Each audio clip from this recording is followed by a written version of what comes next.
CTD के एहलकार ने सरकारी डाले से 8 साला बच्चे को टक्कर मारने के बाद गाड़ी तले कुचल दिया। दोनों टायरों के बीच में बच्चा रगड़ा गया। सर का पिछला हिस्सा डैमेज हुआ है, उसका जो नेक बोन है वो टूट गई थी।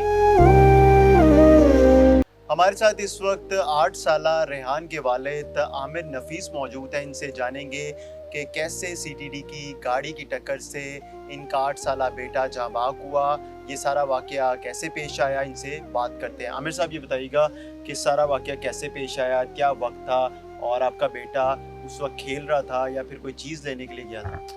जी, बेटे की उम्र 8 साल है, 2 क्लास में पढ़ता है और ये तकरीबन मगरिब और इशा के दरमियान तकरीबन 6:30 बजे तक का टाइम था और वो बच्चा सामने दुकान से ब्रेड लेने के लिए गया और ये कॉलोनी के अंदर की रोड है, कोई मेन रोड नहीं है, डबल रोड नहीं है और वो ब्रेड लेके वापस आ रहा था।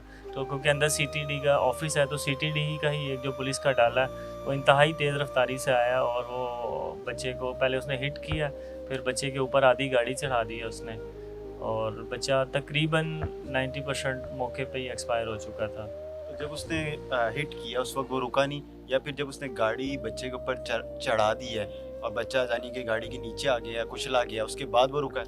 जी बिल्कुल, जैसे मैंने पहले बताया कि गाड़ी की स्पीड आप सीसीटीवी में देख सकते हैं इतनी ज़्यादा थी कि जब बच्चे को हिट करने के बाद आधी गाड़ी उस पर चढ़ गई है तब उसकी ब्रेक सप्लाई हुई है, तब तक बच्चा जो गाड़ी के बीच में था बिल्कुल। लेकिन वो उसके बाद रुका है, लेकिन उसके बाद रुकने का कोई फ़ायदा नहीं था, बच्चा ऑलमोस्ट एक्सपायर हो चुका था। तो बच्चे को कौन अस्पताल लेके गया? गुरकी हॉस्पिटल तक तो वो खुद ही लेके गए, जो फर्स्ट था वो गुरकी हॉस्पिटल तक लेके गए हैं उसी गाड़ी के अंदर। तो आप लोगों को, घर वालों को कैसे पता चला कि जिस तरह बच्चा रेहान ब्रेड लेने के लिए गया वापस नहीं आया, कितनी देर बाद पता चला? जी, तो उसी वक्त पता लग गया था, बच्चे कुछ खेल रहे थे, उन्हें पता था कि किस घर का बच्चा है, तो मेरे बड़े भाई जो हैं घर मौजूद थे तो वो फिर फ़ौरन पहुँचे हैं गुरकी हॉस्पिटल। गुरकी हॉस्पिटल पहुंचे हैं तो कोई फर्स्ट एड दी गई? उस वक्त बच्चे की सांसें बहाल थी? बच्चे को उन्होंने सिर्फ कॉल जो है वो नेक बोन लगाया क्योंकि उसकी नेक बोन इंजर्ड थी काफ़ी और बच्चा अनकॉन्शियस था। हेड इंजरी का केस था तो गुरकी हॉस्पिटल ने लिया नहीं और उन्होंने जनरल हॉस्पिटल रेफ़र कर दिया, जैसे नॉर्मली होता है कि हेड इंजरी एक्सीडेंटल केस वो जनरल हॉस्पिटल रिकमेंड करते हैं। जो एहलकार था वो वहाँ पर मौजूद था? वो गुरकी तक साथ रहे हैं क्योंकि मैं मौके पे मौजूद नहीं था, लेकिन यही सुना है कि वो गुरकी तक गए, उसके बाद वो वापस चले गए। फिर ये बाकी खुद मेरी फैमिली के लोग, मेरे ताया के बेटे थे और मेरे जो बड़े भाई हैं वो बच्चे को उन्होंने टेक अप किया और वो उसको एम्बुलेंस में जनरल हॉस्पिटल लेके गए। जिस तरह उसे हिट किया गया और उसकी सबसे ज़्यादा बॉडी का कौन सा पार्ट इंजर हुआ था, यानी कि जो टायर था गाड़ी का वो किस हिस्से पे उसने चढ़ाया? जी, टायर तो बेसिकली उसके ऊपर नहीं चढ़ा, वो इस तरह से हुआ कि वो दोनों टायरों के बीच में बच्चा रगड़ा गया, लेकिन वो उसको बम्पर इतनी शदीद लगा छोटे बच्चे को कि 2 साल मतलब 8 साल का बच्चा था, 2 क्लास का, तो वो हिट होने की वजह से उसके सर का पिछला हिस्सा डैमेज हुआ है, उसका जो नेक बोन है वो टूट गई थी और उसका ये जो हंसली की हड्डी जो कॉलर बोन होती है ये टूट गई थी, उसकी रिब्स डैमेज थी और एलजीएच पहुंचने तक वो बच्चा एक्सपायर हो गया। तो कितने बच्चे हैं आपके? मेरे 3 बच्चे थे।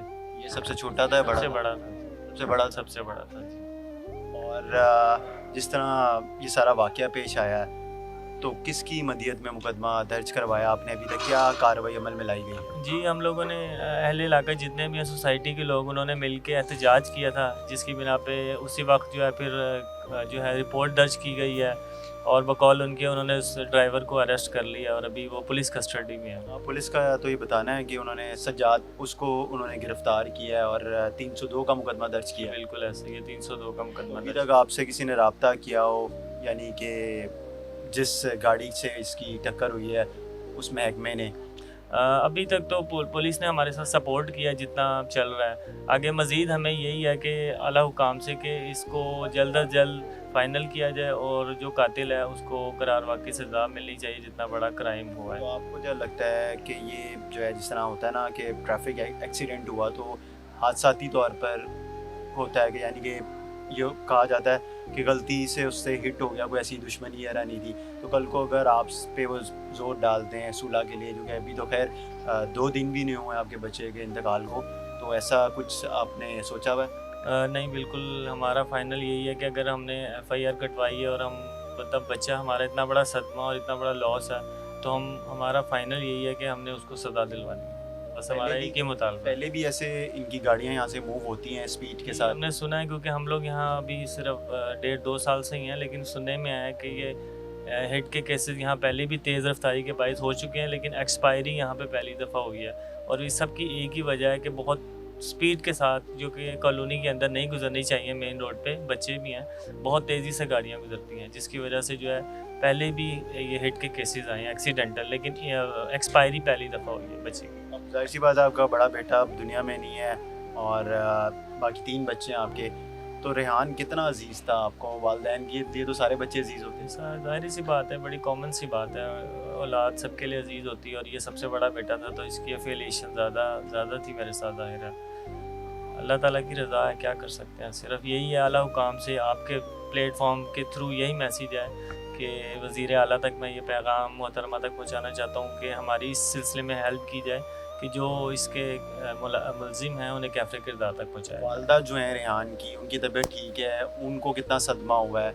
जी डेफिनेटली ये भी एक कॉमन सी चीज़ है कि वालदा हैं, मैं जिस कंडीशन में बात कर रहा हूँ वो मुझे ही पता है मैं किस तरह कर रहा हूँ, लेकिन जो वालदा हैं वो भी बात करने की पोजीशन में भी नहीं है, बल्कि एक ट्रॉमे में है अभी। तो बस दुआ है कि हमें इंसाफ मिले।